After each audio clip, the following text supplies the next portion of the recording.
आप देख रहे हैं न्यूज़ 9 भारत, रखिए आपको सबसे आगे। नमस्कार, आप देख रहे हैं न्यूज़ 9 भारत और मैं हूं आपके साथ अशोक चौहान। देश और दुनिया की तमाम खबरों पर आइए डालते हैं एक नजर। आजमगढ़ में समाजवादी पार्टी के राष्ट्रीय अध्यक्ष एवं पूर्व मुख्यमंत्री अखिलेश यादव शनिवार को आजमगढ़ पहुंचे। उन्होंने शहर के कुर्मी टोला स्थित देवगंज सपा विधायक आलमबदी आजमी के आवास पर पहुंचकर उन्हें श्रद्धांजलि अर्पित की तथा शोकाकुल परिवार से मुलाकात कर संवेदना व्यक्त की। इस दौरान उन्होंने कहा कि समाजवादी पार्टी अपने नेताओं और कार्यकर्ताओं के परिवार के साथ हर सुख दुख में खड़ी रहती है और आगे भी पूरा सहयोग करती रहेगी। श्रद्धांजलि अर्पित करने के बाद मीडिया से बातचीत में अखिलेश यादव ने हाल के राजनीतिक घटनाक्रम और धर्मेंद्र प्रधान के इस्तीफे पर कहा कि ये जेएनजी की बड़ी जीत है और डरी हुई सरकार आखिरकार झुक गई है, अब उसके जाने का वक्त आ गया है। उन्होंने कहा कि युवाओं के संघर्ष और एकजुटता के कारण सरकार को अपना रुख बदलना पड़ा। उनके अनुसार यदि सरकार को निर्णय बदलना ही था तो पहले ही छात्रों से संवाद स्थापित करना चाहिए था, जिससे अनावश्यक तनाव और आंदोलन की स्थिति पैदा नहीं होती। उन्होंने कहा कि पेपर लीक जैसे मामलों ने लाखों युवाओं के भविष्य को प्रभावित किया है।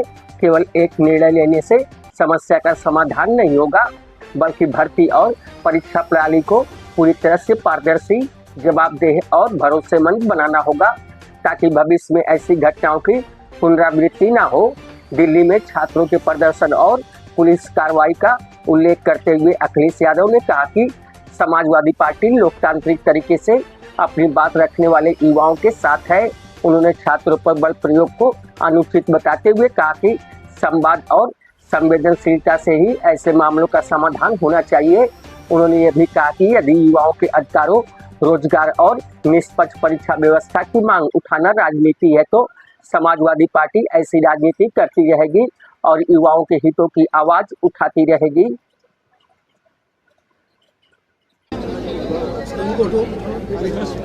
अरे हाँ, हवा रुक जाएगी। हालांकि मैं दुख की घड़ी में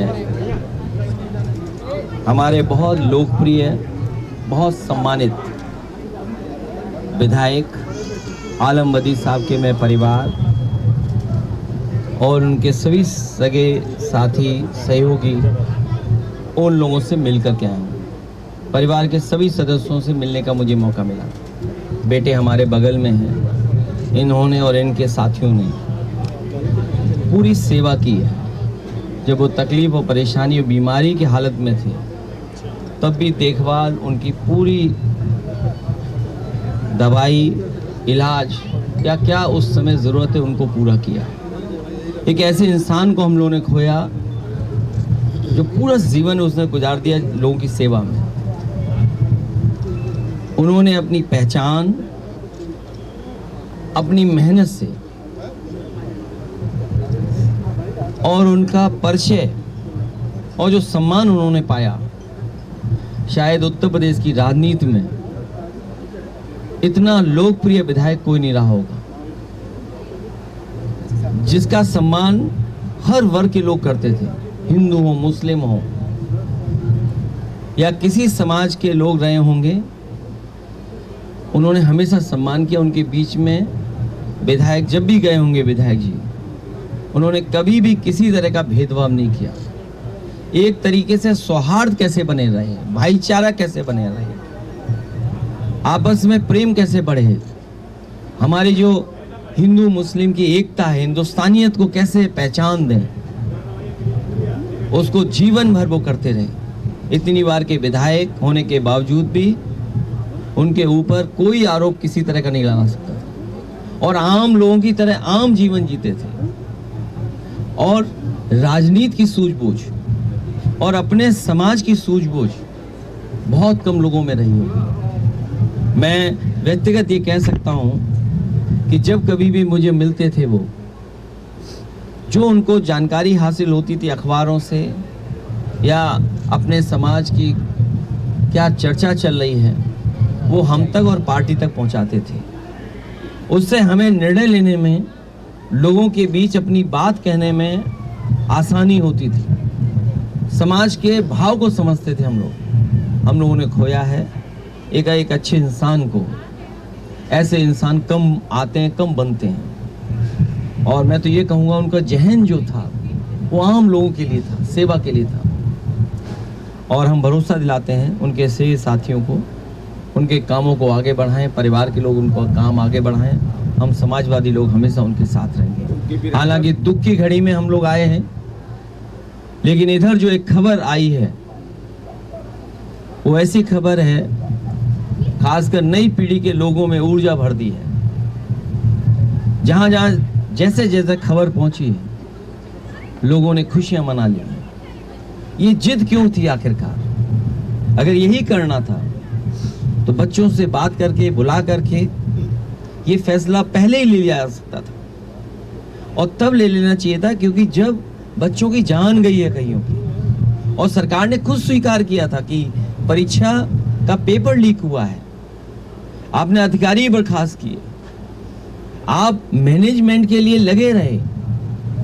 हालांकि कैमरे के सामने आप बोलते थे, लेकिन ज़ेन जी की ताकत को देख करके आपको अपना मोबाइल भी टेढ़ा करना पड़ गया, और मोबाइल टेढ़ा कर करके आपको अपनी भाषा, अपना व्यवहार, अपनी भाषण देना पड़ा, और एक बार नहीं 2 बार देना पड़ा, क्योंकि नई पीढ़ी के लोग रात में भी जगते हैं, तो रात में भाषण दिया। वैसे तो 8 बजे भाषण होता है अक्सर, इस बार तो रात के 12 बजे के लगभग भाषण हो रहे हैं। ये बड़ी जीत है नई पीढ़ी के लोगों की, और सरकार को ये बात समझ लेनी चाहिए कि परीक्षा को लेकर के, शिक्षा को लेकर के, और कौन सी शिक्षा, प्राइमरी एजुकेशन से लेकर के हायर एजुकेशन तक पर सरकार को बहुत गंभीरता से सोचना पड़ेगा। परीक्षाओं के पेपर लीक ना हो, इसके लिए ठोस कदम उठाने पड़ेंगे। कानून बनना तो अपनी जगह है, सजा मिलना कोर्ट से मिलेगी, लेकिन किसी भी परीक्षा का पेपर लीक ना हो, ये सबक इस आंदोलन से सीखना चाहिए। और एक बात जो हम सब ने देखा, सीखा, समझा, भारतीय जनता पार्टी जो नकारात्मक राजनीति करती थी, नकारात्मक राजनीति के लिए वो न जाने कितनी धन दौलत खर्च करते थे, लेकिन नई पीढ़ी युवा के लोगों ने ऐसे नारे बनाए, ऐसे पोस्टर बनाए, जिनके बारे में और नारों के बारे में हम लोग सोच भी नहीं सकते थे। वो नारे आए, किसी का समर्थन रहा हो ना रहा हो पॉलिटिकल पार्टी का, लेकिन एक एक युवा उससे जुड़ गया। ये युवाओं की और आज के ज़माने के इंटरनेट और सोशल मीडिया के माध्यम से और सड़कों पर जो आंदोलन फैला, उसकी वजह से अंतोगत्वा भारतीय जनता पार्टी जो विश्व की सबसे बड़ी पार्टी है, जिनके पास न जाने कितने संगी साथी अंडरग्राउंड अनरजिस्टर्ड लोग हैं, उनको भी झुकना पड़ गया। ये युवाओं की बड़ी जीत है, लेकिन इससे सभी पॉलिटिकल पार्टी के लोगों को ये सबक लेना चाहिए कि हमारे आने वाले समय में जो परीक्षाएं हों, उनको ठोस बना करके ही कोई पेपर लीक ना हो, और युवाओं को रोजगार और नौकरी के लिए रास्ते खोलने पड़ेंगे।